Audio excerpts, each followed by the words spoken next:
In today's video, we're talking about mistakes that West Coast swing dancers make. So this is a very raw, off-the-cuff video of things that we wish we could tell all of our dancers, and sometimes we don't have the opportunity to. So these are the struggles and mistakes that we see as teachers and dancers as they move from beginner up the ladder to advanced dancers. And so I'm gonna start talking about the followers. So followers, one of the things that I get all the time is the followers relying upon the leaders. And you guys have probably heard this where you dance, and I don't know why this person always has a southern accent, but I can dance as long as I have a good leader, right? So that's the follower relying upon the leader to drag them through the patterns. So if you're that person, don't be. And here's what I want you to do to kind of fix that. I want you to focus on being able to dance your basic patterns on time to music all by yourself. So we compete in country western, or we did back in the day.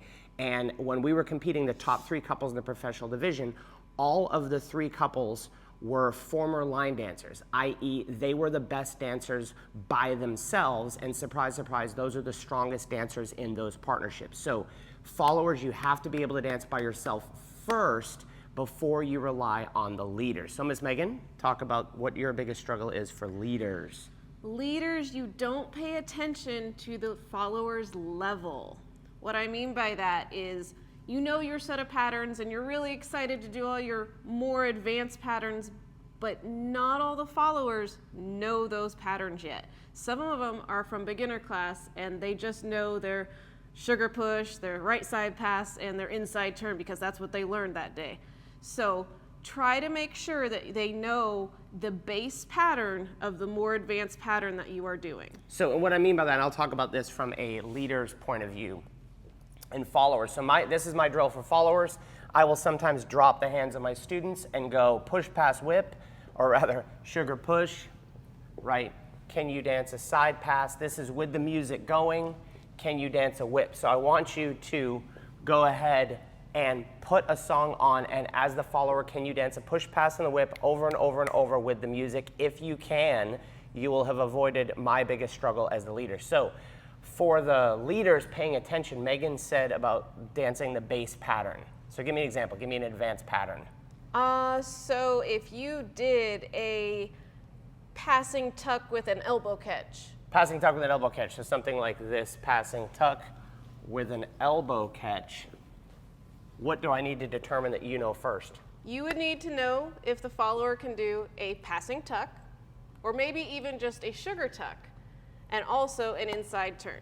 And as the leader, I'm monitoring 3 things when I dance with my followers. I'm monitoring their connection ability, right? Because that's gonna tell me what I can be able to do with that connection. So I'm monitoring their connection ability. I'm monitoring their ability to stay on time.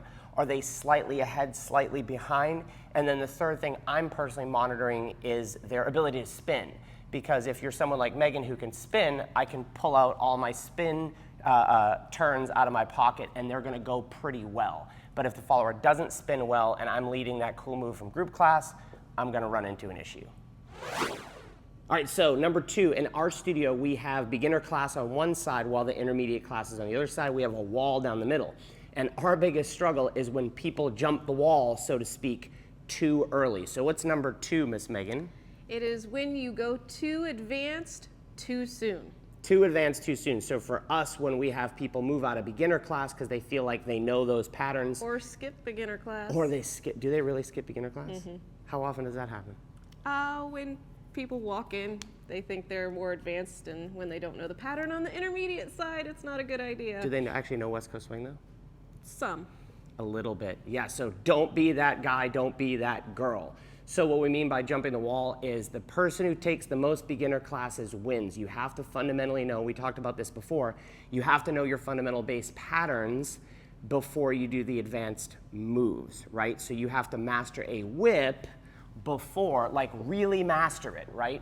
Really master, do I know exactly where my partner's connected on each step all the way through my whip before I pull out my advanced move off that pattern. Anything else to say on that, Miss Megan? Yeah, followers, it's really important for you to know your base patterns because there are a lot of, if you looked at like a family tree, you know how there's different branches, off of our base patterns, there are a lot of different options. So if you know your basic patterns, your steps, your timing, it's gonna make everything else a lot more easy. And we say this, I'm gonna cozy up the camera, because this is an important point. We say this a lot when we travel, is that when you take a group class as a follower or a leader, I think you should think about it differently. In beginner class, on that side of the wall, you're just kind of struggling through staying on time, learning this stuff, just focus on that. But once you're in a more intermediate class, as the follower, you should be focusing on the footwork. And the footwork to a lot of the patterns, especially the way we teach, we work with a base pattern, we just level it up. You should be making sure to master the base pattern of your footwork. Let's say it's a whip, then we're working off of a whip with an outside turn. So you need to know that really, really well. Leaders, you're actually trying to figure out the cues in your lead to be able to lead that. Yes, it's helpful to know the followers' footwork. I feel as a leader, I reverse engineer everything from the followers, especially as a teacher, even doing choreography.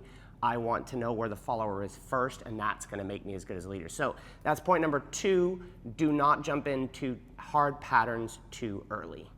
All right, so that's number 3, timing. We're gonna talk about timing from 2 different ways, the Brian B side and the Megan side. So here's timing from the Brian B side, here's timing from the Megan side. So my annoyance is, or something that people don't do well, and I get this with competitors, with Jack and Jill competitors that move well, they know slick moves, they appear really, really good, and for some reason, their results don't translate when they're being judged. And that, for me, is that the timing isn't clear. And this gets really muddy around high-level dancers, because high-level dancers will stretch the timing in such crazy ways, but they darn well know where they're supposed to be at which time, right? And they might not be there on count 2, they might be there 2 and but the is at the end of the 2 beat, so it gets confusing. But basic stuff is, can I dance 1, 2? I need to know where my 2 is. 3 and 4, I need to know where my 4 is. 5 and 6. So knowing your patterns, where you're supposed to be on 2, 4, 6, and 8, key. So I know a whip, that's count 2, right? So if Megan doesn't land there on 2, I can pay attention to whether she's ahead of the beat or behind the beat and make adjustments as the leader. I need to know where count 4 is, 3 and 4. I need to know where count 6 is, and I need to know count 8. Even as the patterns get harder, 1, 2, 3 and 4, 5, 6, 7 and 8, 9 and 10, 11, 12, 13 and 14. So paying attention to where you are on 2, 4, 6, and 8 of the pattern is going to be key. But now, Megan, you talked about just being drug out of the step on the wrong beat. Yes, so experienced this as a follower and followers who have students. Leaders not paying attention to probably knowing their footwork, for one, but also not being on time, which means they pull the follower out to do a turn on the wrong foot. On the wrong foot. So leaders, I kind of come back to this in monitoring where the follower is. If that foot's free and I lead, I'm good to go. But for some reason, if I get to where I think I'm on the correct foot and literally her right foot isn't free and I lead a turn, 1, 2, everything's a mess. So from the leader standpoint, yes, you have to know the timing, but even if you can't figure that out to the music and you're still struggling with that, no big deal. We've all been there. You have to literally pay attention to, is that foot free to move? Because we can at least be off time, but dancing together. And this goes back to how we teach wedding couples, right? Wedding couples don't have a lot of time to practice their dancing as much as we do as social dancers. So we tell them, dance together first, worry about the music later, right? So even if we're off time, we're dancing 2, 3, 4, and 5, 6, 7, 8, and 9. We're off time, but at least we're blissfully off time together. I'm not pulling on her and the pattern's working. So those are some things to focus on with your timing. All right, the 4th mistake that we see in people as they move along in their West Coast swing journey from beginner to advanced is being creepy. Don't be creepy. So creepy is going to be different for both of us as the leader and the follower. And let's start with you, Miss Megan. What's creepy about people that you will dance with that will ask you to dance? I have danced with a leader that thinks it is okay to be pressed up against each other in way more intimate ways than Probably should be. Like this one, this one. You remember this story? This one, when we get here and we go, and we get the Yes, that one. That one, that's not a good one. I created a very good defense for that. We have a anyway. yeah, show us the technique to defend against the crotch. I had my hand here. So don't be creepy as a leader. And you said this off camera, that it is an intimate dance community. Yeah, well, any dance community is going to be way more intimate. I mean, in ballroom dance, we are lined up nice and close. It doesn't mean it's in a extremely intimate way. So just make sure that your partner is You mean like this? reciprocal to Like this? your actions. Yes.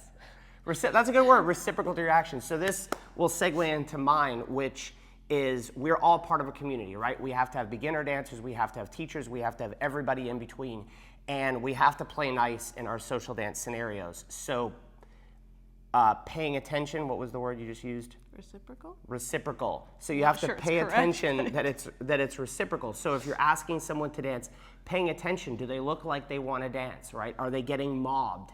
And not to expect, and I get this a little bit sometimes, where people, because I'm a good dancer, people will just pile on. I've seen this to my friends who are high-level dancers, and they're pouring sweat and they're, limping off the dance floor, and the next follower is ticked that they won't dance with them. So try to play nice and be aware that reciprocal, that if you're asking people to dance, it's the right people. And then just share the love, right? If you are one of the better dancers, make sure to spend some time with the newbies. If you are a new person, don't be afraid to ask a better dancer. It's also good etiquette to, and I love when this happens, it's the old sales adage, promise low, deliver high. If you come to me, we're traveling and teaching, I don't know who you are, and you say, hey, would you like to dance? I just know my beginner patterns. That helps clue me in as to where you are, right? So being aware of your surroundings and don't be creepy. All right, tip number 5, or the 5th mistake of this video off the cuff that people make as they're moving from beginner to advanced is to connect. But don't be heavy. Connect, but don't be heavy. What the heck does that mean? So talk about connect, and I'm going to talk about what I think heavy is. What is connection, Miss Megan? Connection is your centers or your cores moving away from one another. Right, and so in a way that's felt through this hand. So our general rule is that this elbow is drawn down and even to some degree out as we get closer, right? So there's a little bit of flare. So being connected with your centers both away and forward. So the ability to connect, and we believe that this comes a little bit through the hand, right? And a lot of it through the feet. Here's what I mean. If I just move, right, suddenly, I did not pull her with my arm, although that's way better than pulling with the arm. But if I'm moving through my feet, right, and our footwork is on point, we are rolling through our feet, then you can see, even though I'm moving quickly, it doesn't translate to pulling my partner. So no shorten of the arms, no W's. This is bad. This is the beginner class thing. This happens in every beginner class around the world. It really does. People start practicing their sugar pushes, and for some reason, they start to defy gravity with their hands, and it goes up. So you want that done. Every time. Happens. Does it happen in your beginner class? It happens in ours. So, and then don't be heavy. I'm going to talk about what that means, but I'm going to start with you. Followers. So I am very big on this. Connection is key to everything for you. If you are connected, you're going to be able to feel what your leader wants you to do. That also does mean that you need to be connected to yourself. That doesn't mean it needs to be on your body, but you need to have some tension in the muscles surrounding your arm and your core. But being heavy, they are responsible for telling you what the move is, not for them to put you through every part of that move. They should not have to drag you through every part of that move. And this comes to our earlier thing about knowing your base patterns, knowing 2, 4, 6, and 8, being responsible for your own dancing. Can you move in time to music? I'll say it again, because this happens all the times with my students. They get reliant upon the lead, I let go of them, and then all of a sudden, they have a difficult time staying on time to the music when not being drugged through. Just that little bit of connection away that they get reliant upon. So here's my definition of heavy. And Megan and I actually dance, especially when we dance competitively, with quite a bit of body weight, right? So we dance fairly heavy. I'm lazy. But Megan doesn't But feel I'm not Heavy. Megan doesn't feel heavy to me. Why? Because once I ask her to move, she moves, right? There was not a lot of effort to get her to do that. So even though it might be heavy at the point, and one of the ways that we teach this is your end connection is a 10 for you with that partner, right? So if I switch to the next partner, the 10 for this partner might feel lighter than with this partner. So you kind of identify what that max connection is for your partner. And then here's a neat trick on count 4, or the step before the anchor. I want to monitor that connection. Here's what I mean. If I'm at a 10 and I'm reasonably heavy, 1, 2, 3, and 4. On count 4, which is the step before the anchor step, right? I want to be at about half of my max connection with that partner. So that's about a 5 out of a 10 for Megan and I before we stretch into the 10 of 10. And this is where it gets too heavy. And I have students like this, if I go to move you and you don't move, it's heavy, right? But it might be heavy at the end point here, but as soon as you move, it's light. And it might be heavy. So you're moving in between your feet, in between the connection points on your own, even though the end point might be quite heavy. So that for me is not being too heavy. All right, if you've made it to the end and you've geeked out on these things and you want to learn more of these like esoteric, that means like small details, we have a playlist right here with our favorite technique. So our favorite technique videos for West Coast Swing. If you want to kind of dig into some more of our thoughts, you can watch that right here.